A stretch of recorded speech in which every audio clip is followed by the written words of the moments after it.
آج یہ جو ایگزیبیشن جس کو میں نے اناگوریٹ کیا یہ ایک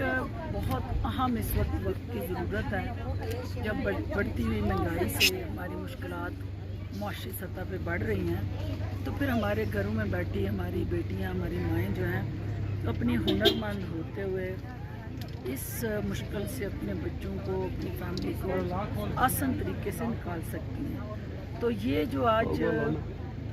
میں نے دیکھا ہے کہ جس طرح کی کاٹیج انڈسٹری میں لوکل ہنزا کی جو پروڈکٹس ہیں یا ان کا جو ایک اپنا بہت زیادہ نفیس کام ہے جو مارکیٹ میں اویلیبل نہیں ہے، ان کو اب ضرورت ہے کہ ان کی یہ پروڈکٹس جو ہیں وہ مارکیٹنگ ان کی اچھی ہو، ہمارے مختلف مالز تک شاپنگ مالز تک یہ پہنچے اور بین الاقوامی سطح پہ ان کو پذیرائی ملے،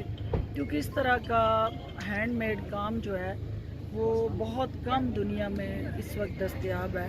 تو یہ ہماری یونیک اچیومنٹ ہے۔ ہنزا کی آبادی سے میں یہ کہنا چاہتی ہوں کہ یہ جرأت مند، بہادر اور نڈر لوگوں کا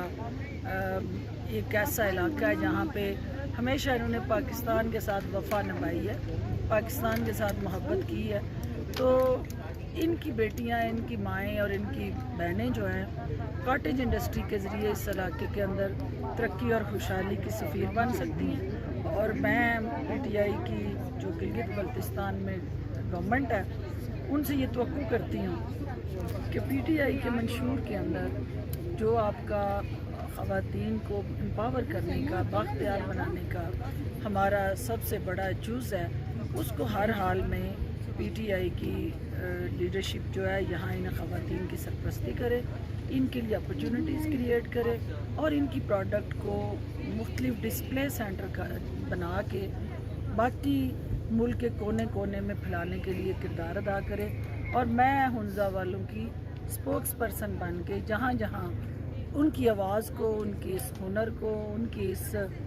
کوششوں اور کاوشوں کو پہنچا سکوں گی، مجھے خوشی ہوگی کہ میں ہنزا کی کیپ پہنی ہے تو اب ہنزا والوں کی وکالت بھی کروں اور ہنزا کی ترجمان بھی بنوں اور انشاءاللہ ان کی ترجمانی کا حق ادا کروں۔